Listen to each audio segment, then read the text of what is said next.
Hello and welcome back to Big G's Railroad Channel. I'm Big G, your host, and today we are doing a layout tour. I will start the tour here in just a moment. Turn the camera around. We'll be heading down into the basement of a wonderful host up here in Pennsylvania. And I won't spoil the surprise, but I'll let the man of the hour get on camera and tell a little bit about the railroad here in just a few moments. But let's go ahead and take a trip down the stairs into the basement. Boys, they come in and say, "Man, this is neat." They sit there and run the trains all night. I can probably get it all. Ah, that is basically perfect. like a little paperclip. Yeah. Yeah. You're gonna be that negative. You can go out and sit there. Yeah, I think I modeled the Hanover sub down. Quite the collection, isn't it? Well, CSX era, you know, up until the box, like the boxcar logo. Well, my buddy in O scale does the Western Maryland, and then I work for my hobby down in Georgia. So Brian has the HO scale version. So like when I have my layout board, which is this weekend too, you get to see the same line, different parts of it. We really don't cut up or do the same thing. In three different scales, three different times. Because they run the same power, westbound and eastbound, 3 or 4 days. So I have 100. It's made by that Penny Goss. The That Locomotive? Goss's bridal. Yeah, She's it god took awful me. terrible. She does so nice bad work. She made those. It took me 6 years She does nice to. work. But she It took me 6 years to get all 3 of them. None And then I ended up with fit right. multiples. My mom had to fix Yeah, this I remember one on that. her. Had to Yeah, fix it's the like- next one. I think that one. Right. Maybe someday I'll come to the show. Milky's her husband. No, they're very hard to find. And like I was finding what I was gonna do. She didn't even start my dress until May. I was freaking out. I'm like, you want to test an OCD person? You just do that. Because I'd be calling her and be like, did you start my dresses? I need to try stuff on. Nothing was fitted.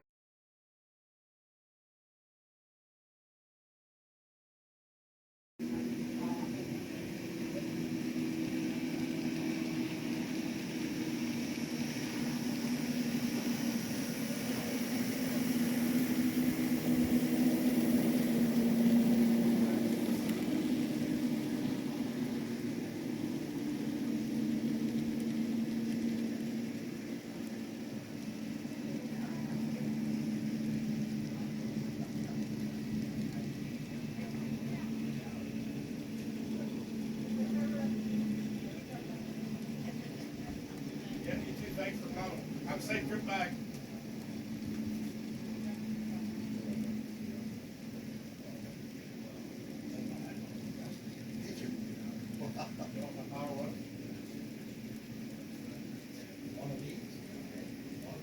Really? Wow. I actually went on East Park. Oh, okay. That might be where you're seeing it. Right, yeah. I'm like, what the hell is this? Yeah. Oh, one car doesn't do it. Like, I don't even know what to do with that. Right. Well, it's ready to go. It's all coming where it lives. Yeah. So I stopped down there with pictures, and then I came out of power sports one day. This is the second unit. Well, they eastbound trains on the banks. Yeah. I just got that today. Oh, cool. I wanted them for a long time. I wanted this.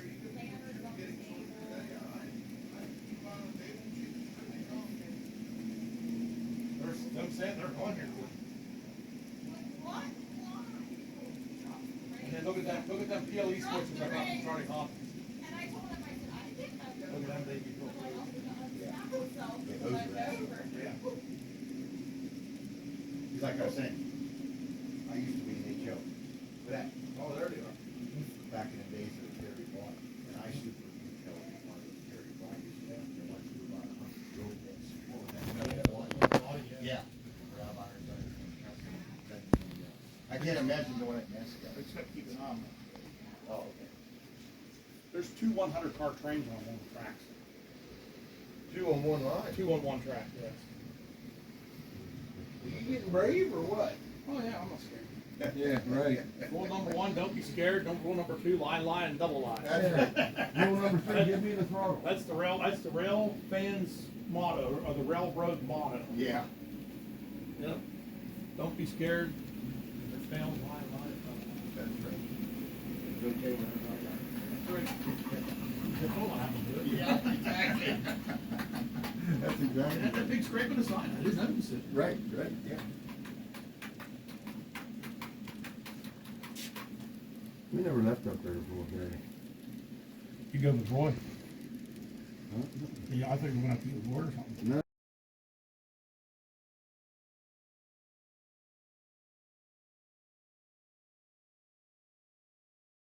Some kind of wood thing that are made beautiful, and they're keep them.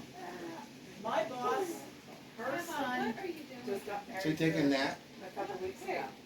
I got brought books Like like 2 2 weeks weeks ago. ago. Emma, Her, keep the door mall. put them over in that chair there. End of last summer, fall, they picked all these Here, flowers honey, and then died, dried honey, out over the winter. Emma, Just find your friend. Emma, Flowers. Oh my put God, your it's extra beautiful. books here, and then take the one you want, sit there beside Lori and read your book. Trust me, she don't bite. She had boys, but she can handle it. I liked the pastor. And he was so high up. Huh? That pastor was wonderful. He's very nice. I don't like this church because I wanted to have the back doors open and then me come out. But I couldn't even do that because it has like a curved aisle. So you couldn't even do that. You had to go around the back. But I wanted the doors to be in the back that they just open. Yeah, just walk straight out. And you just walk straight out and you're like, See, we got married at Allen Chapel. And there, you walked in from the side and then that's came what up. you did here. Stupid. He sped, everybody stood up. He said he could tell I was coming through because he still didn't watch it. You just progress. All right, ladies and gentlemen, Big G back at the layout, and it's time to bring our guest in. If you've seen some of the video so far, maybe you know where I'm at. If not, I'll let the man of the hour do all the talking and give us a rundown of the layout, and we'll walk through and see what's going on here. Here is one of the peninsulas on here, and the man is standing over in the corner ready to go. Hello, Hello, how are you? I'm doing fine. Todd Treaster here, owner of the NYSNA's Pittsburgh division. It's 35 by 38 feet of end scale. There's roughly 3,800 cars on the layout, and I think around 207 engines, somewhere in that area. Been working on this for 18 years. Most of it was completed in about 7, but there's 4,500 trees on here, and it's almost fully landscaped. We got a little bit work to do yet, but we got that. And then right now there's 4 trains running. 3 of them have over 100 cars on, and it's pretty easy to do when you have a layout as big as this with the radiuses we have. So, but they've been running here for the last, I don't know, 2.5, 3 hours. So they do okay. So, but we have a lot of fun with it. We like to have people here to visit and kind of share the hobby a little bit with what we do and what you can do with N scale. And you know, it's been a real journey over the past 45 years to study and learn and knowledge yourself with, I guess that's a word, to learn about N scale and what you can do with it and how it's, you know, the different pieces and stuff you can get and how well it's grown over the past 40 years from when I started till now. It's probably as popular as HO, or maybe even more popular at this point because of its size and what you can really do with it and the equipment that's available. It's been awesome. Want to do a little bit of a layout tour? Sure, absolutely. Yeah. I'll let you lead the way. All right. Well, we can start back this way at this long peninsula. All right. And if you look back there, that's the city of downtown Pittsburgh. I did that about 12, 14 years ago. I did that whole project, and I thought it came out pretty well. And then, of course, we have the steel mill and the Mon Valley Works here. And again, it's as prototype as you can get, but obviously everything's condensed and will always be condensed because you can't just do it exactly to scale. It's impossible. Right. You know, even as big as this layout is, but it does work well, and it's not the best layout in the world, trust me, but we have a lot of fun with it. This is where we had started the tour at. He was talking about the town of Pittsburgh that he had modeled, so came down through here to shoot it.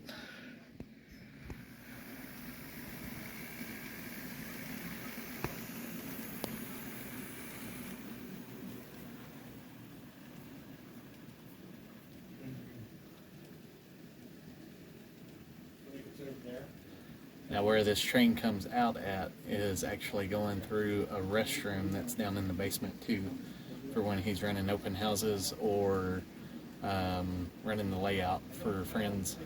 That way they don't have to worry about going upstairs and going to the restroom in the house. They've actually got one down here. But the trains actually go through a couple mouse holes and go from one section of layout to another through the restroom. And then we'll go down through here and see the steel mill. What do you think?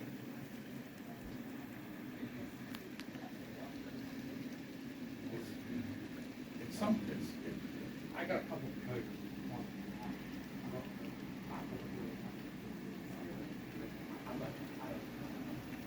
I caught a hole in a mountain, and I bought 6 or 8.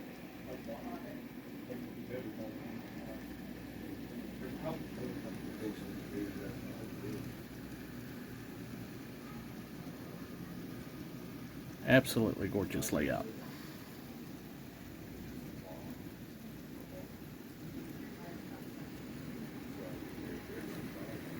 Yeah, those.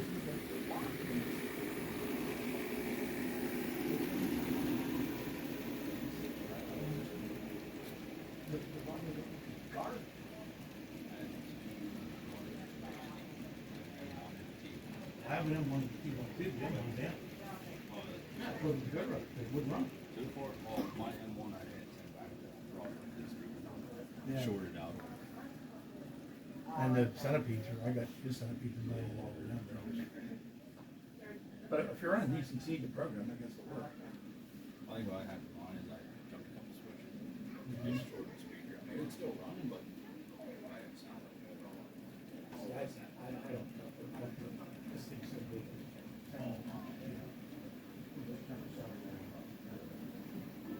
Yeah, when I'm sitting there, sounds like you're doing Enola diesel stuff. That guy just up there, he worked for Southern before. I think this guy,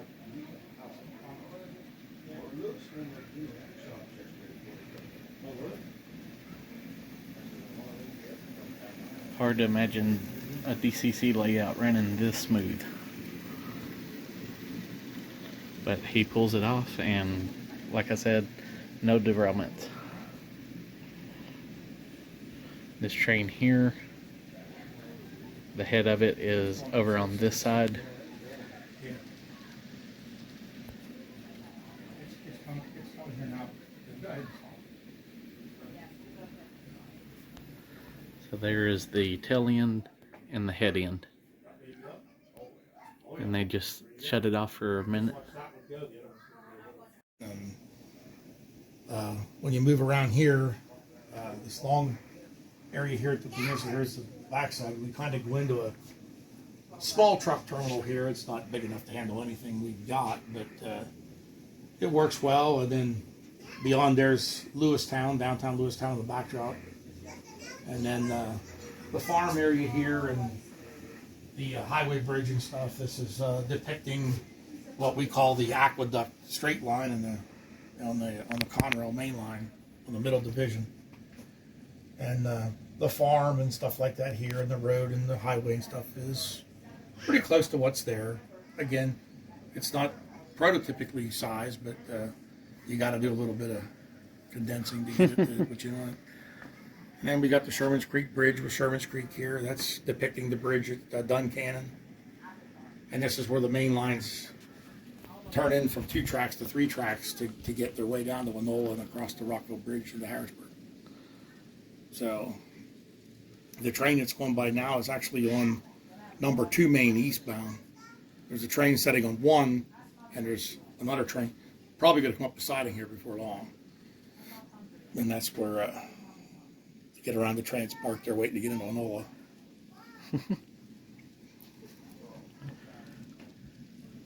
But and you drop down here.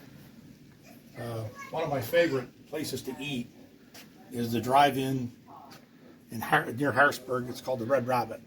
Been there for years, I think since the 50s. I love their food. The girls come out and wait on you with trays like the old-time theaters and some restaurants. And I decided to scratch build it. So I went down there to eat. I went out and took pictures of it and did some measurements, and there it is. It's not in the right place. It's actually should be up on 322 and not 1115, but it's a modeler's choice, you know. Modeler's compression. Yeah. And then this is the cove where I've recrewed there so many times over my railroad career. Stop at the cove, get a wait for a bus. And then right down there's the sheets. And I depicted the sheets that's there. And this is the highway, full of different vehicles and stuff that I've bought and modeled and things like that. And then the distance signal for Banks and Duncannon. And Does your signals work?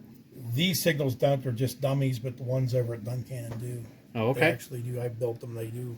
They change with the track.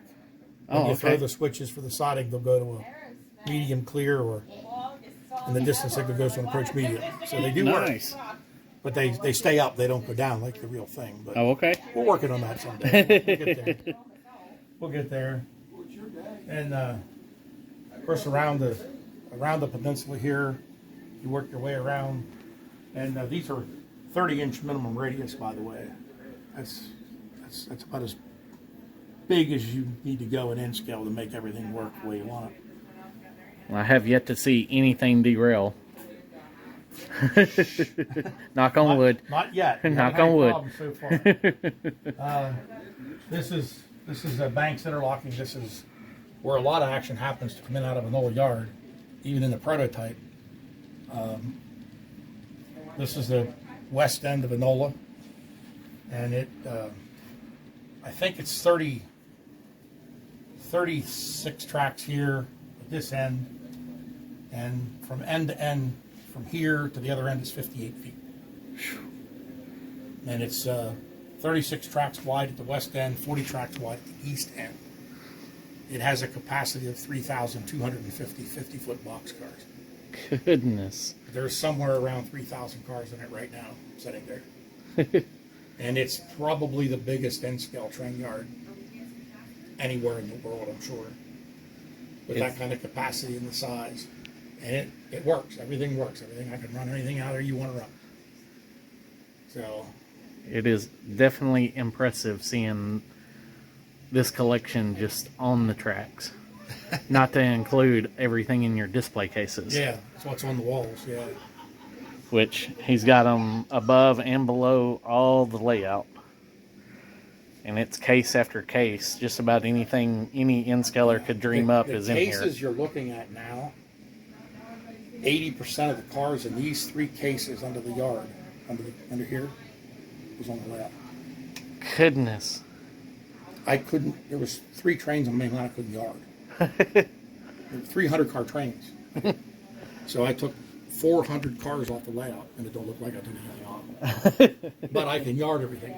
I can physically yard what's out. The 3 big trains running out here now, I can physically put at the yard. I can yard them. There's 3 empty tracks in there to put them on. And he runs all DC, not DCC. So Yeah, no DCC, and You watch these trains move. There ain't no jerking around. The headlights don't blink. Nothing screwy.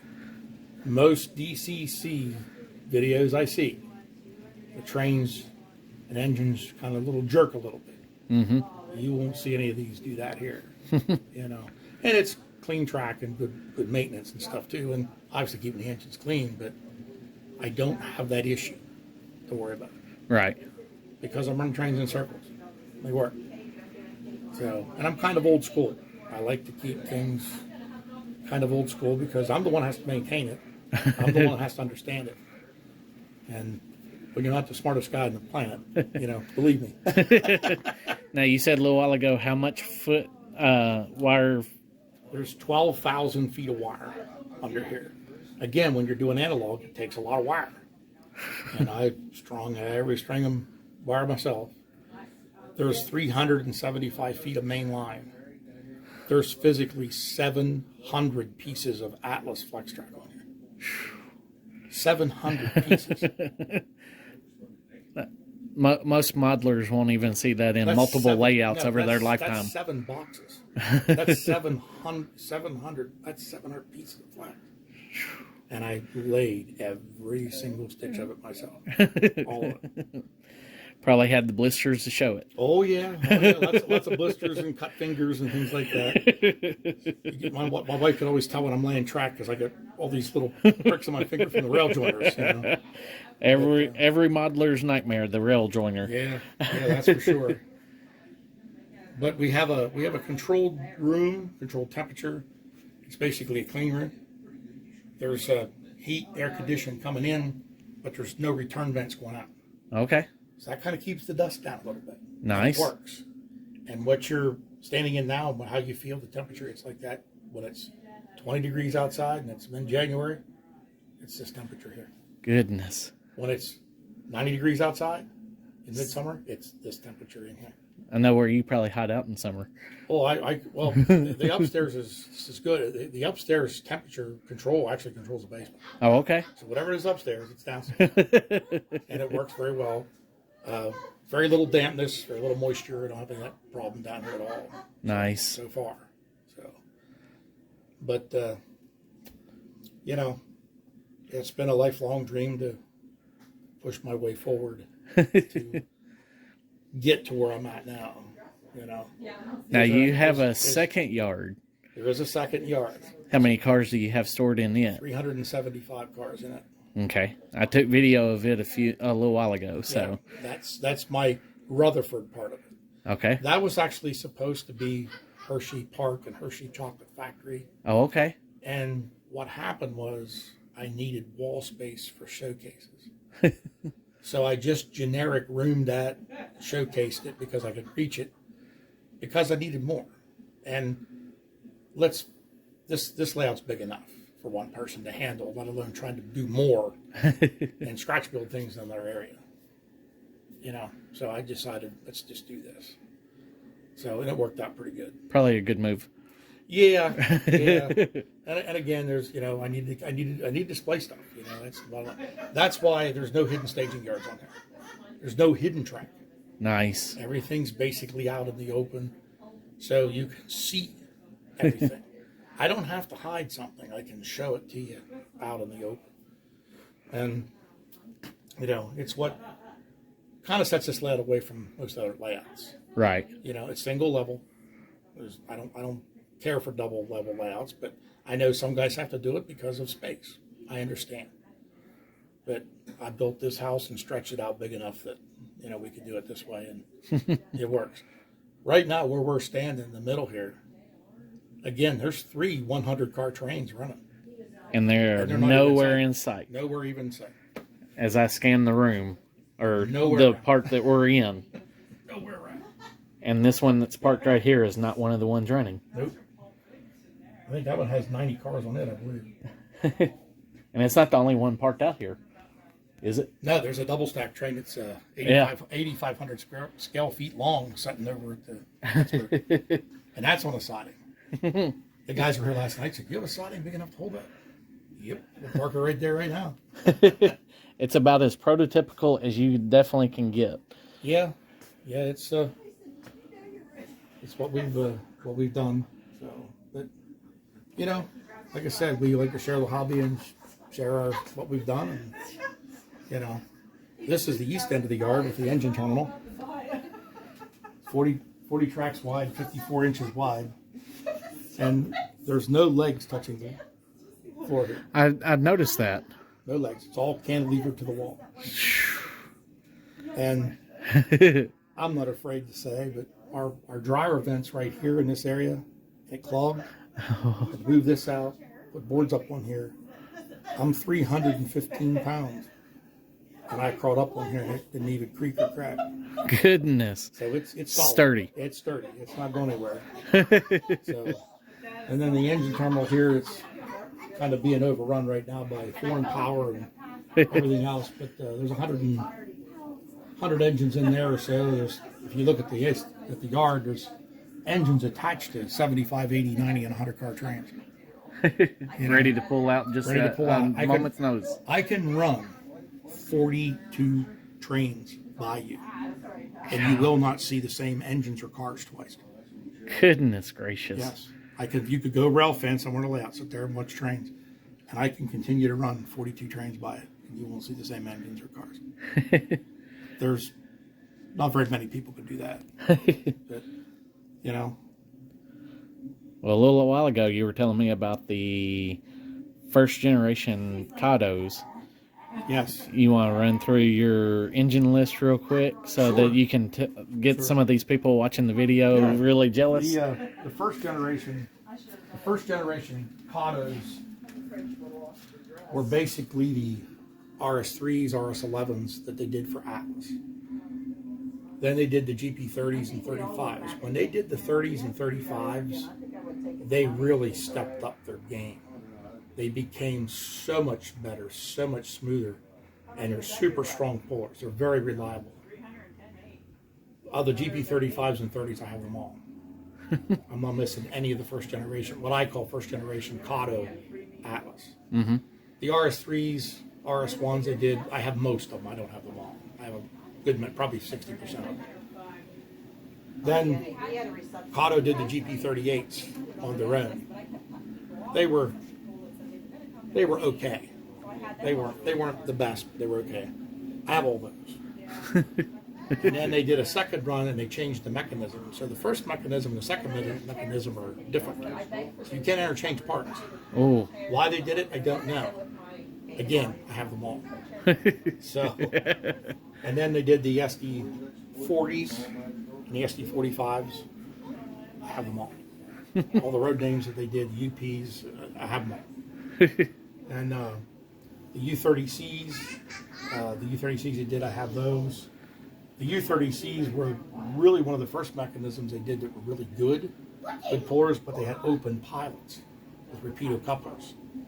When they did the SD40s, they closed them pilots in and still put repeaters on them, but you could change microtrains very easy. So, and then just over time, you know, the heritage units and the C44s and the, you know, what have you, the SD70 Aces, you know. I have most of those. I don't have them all because I didn't buy some of the road names. Right. But I'm a fan of it all. I love every. It doesn't matter what they're saying. If it's a Santa Fe or it's a Union Pacific or it's a little podunk shortline railroad that they did. I have it somewhere. You know? So. Well, most modelers have like one thing that they really wish they had. Is there anything outside of your collection that you could say, I really want it, maybe having a hard time finding it, or... Well, that's a rough question. Well, two of the engines I really wanted was the Fox Valley GP60Ms. Okay. I kept putting it off because there was other things that I wanted to buy. And I didn't get them, and now they're dried up.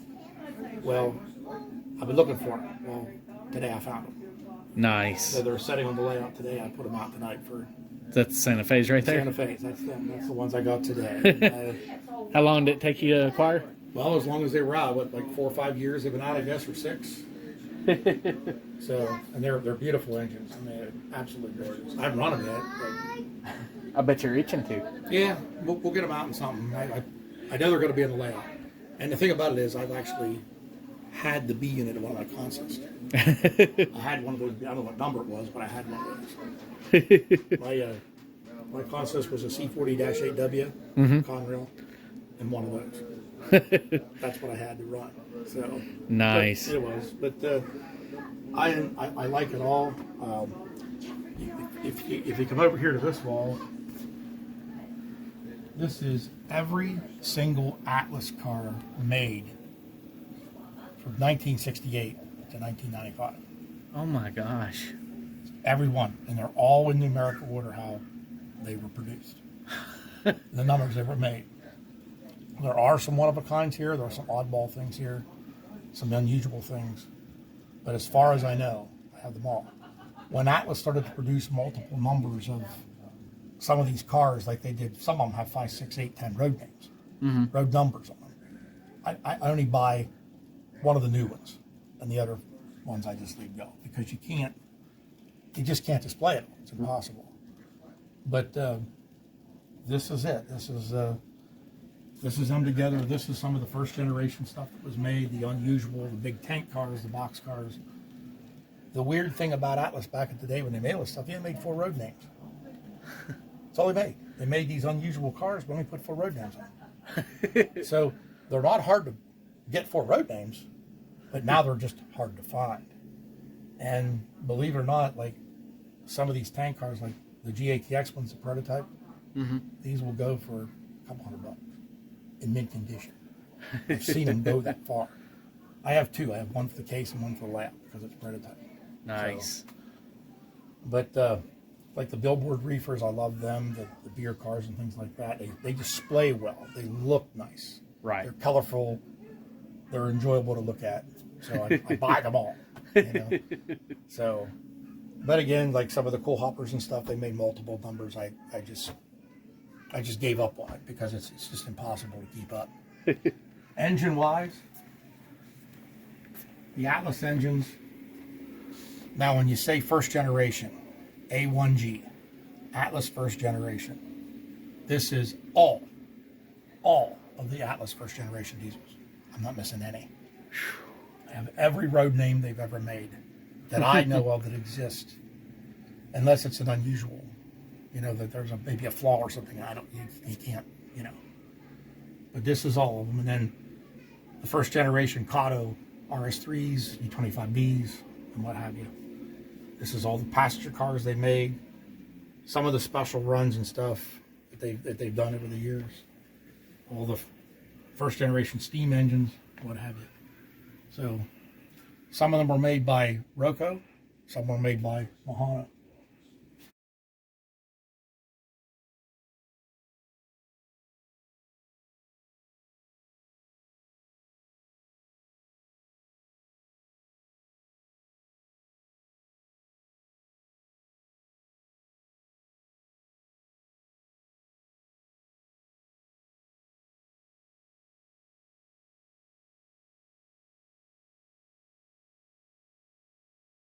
All right, ladies and gentlemen, we came over to the other yard that he has here, and here he is. I'll let him do a little explaining here and tell you even about his daughter's pastries that I heard about at the train show that I'm planning on eating on the way back to the hotel.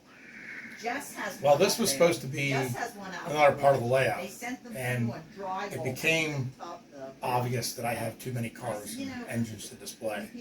So I decided to make this just a generic staging yard, a visible staging yard, and it holds about 350 cars. There's probably that in it, and it gives me a chance to stage smaller trains and more trains over here. Again, this room just showcases in it with micro trains, mini tricks.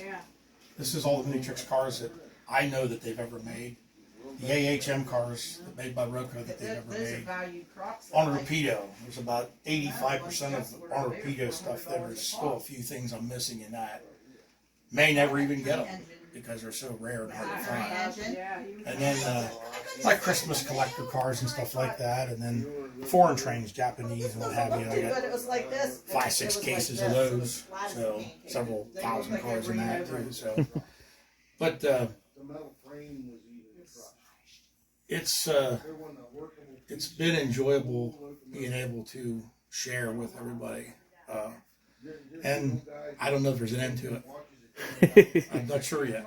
But one of the things we do for open houses, we do our normal open houses in the fall, and we've done this probably 60 times over the years.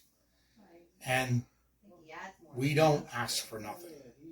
All we want is friendship, talk model trains. There's no politics, religious, nothing. No fighting, no arguing. It's just a fun day.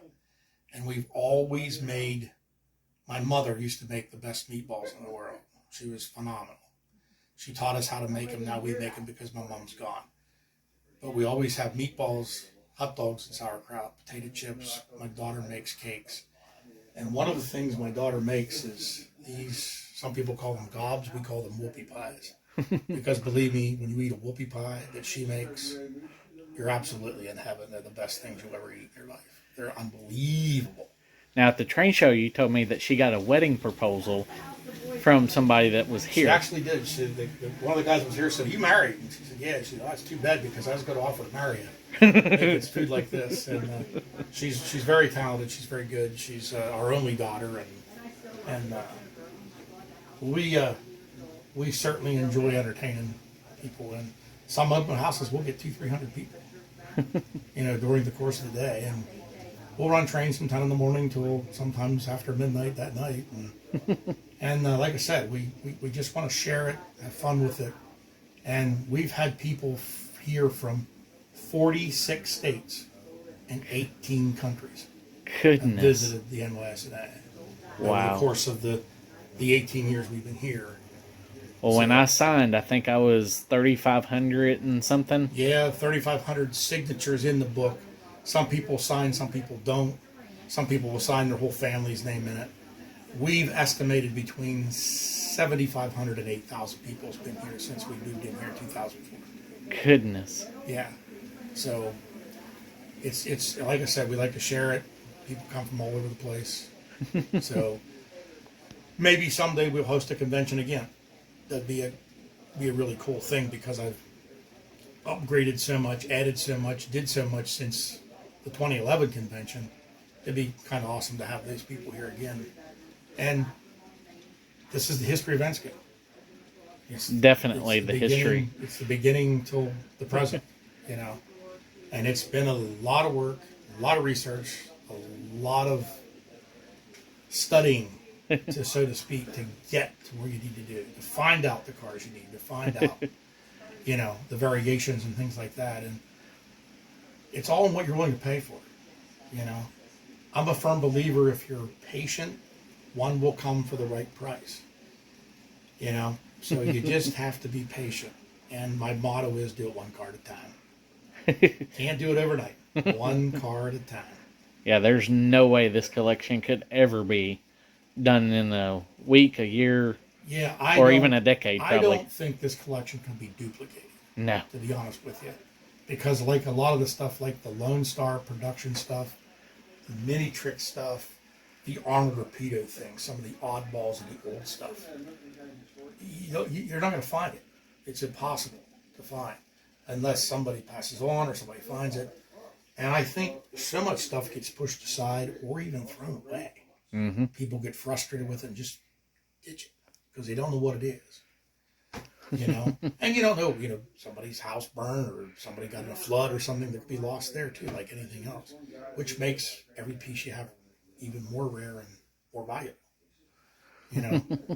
What this collection's worth, again, it's what somebody's probably willing to pay for it. But I do have 2,800 engines, 22,000 freight cars, 2,000 passenger cars. Add that up, it's close to 27,000 pieces. And that's a pretty good inventory of what I've got. Well, I had the glimpse into your collection book earlier, and you had told me, standing there, you had orange dots out beside everything you had. and you said it would be easier at this point to put redo the it. dots for the ones I don't have. And just use white out as you get it. I think that's what I'm probably going to do when I get the new book updated. I'm just going to put the orange dots of the cars I don't have. How often do you update your catalog? About every 2 or 3 years I'll update it. I'll sit down. So to try to put all the dots back in is going to be hard. So I might as well go through the ones I don't have and dot them and leave the rest alone. And then people will go, well, you only have dots beside these. You're missing all these? No, it's the opposite. I have all these. I'm missing these. So, needless to say, it was page after page of nothing but orange dots today. So he may have had a dot, maybe 1 or 2 on each page missing. Yeah. So it was quite the impressive catalog of his inventory. 9,500 microtrains cars. That's what's here. And it's never going to end. She keeps asking me when you're going to stop. Maybe when daisies are above my head at the cemetery, maybe. I don't know. I said when I get to 30,000, we'll start to talk about maybe slowing down a little bit. I don't know. Where's the fun in that? Yeah. That's just getting started. Exactly. Exactly. So. Well, I definitely appreciate the hospitality. Thank you for having us. Thank you for the layout update. So. Yep. Anytime you want to talk or chat, I can do Zooms. Sounds good. I have that opportunity to do that. I actually did a Zoom group with a group, and that was pretty cool. So. Well, if you're ever in the area for a train show, definitely, if you meet the man, the myth, and the legend, and he gives you an invite to come see his collection, please do so. You will not be disappointed. We'd be happy to have you. Well, I was thrilled when I got the invitation earlier, so I could not pass it up. It was a 70-mile trip from where I was, but it was well worth it. I spent 11 and a half hours going to the train show. I wasn't going to miss seeing your layout by 70 miles. Yeah. You're this close, you might as well do it. For sure. So definitely thank you, and we will end the video here. Thank you all so much for tuning in. Stay safe out there, and anything you want to say closing? Nope.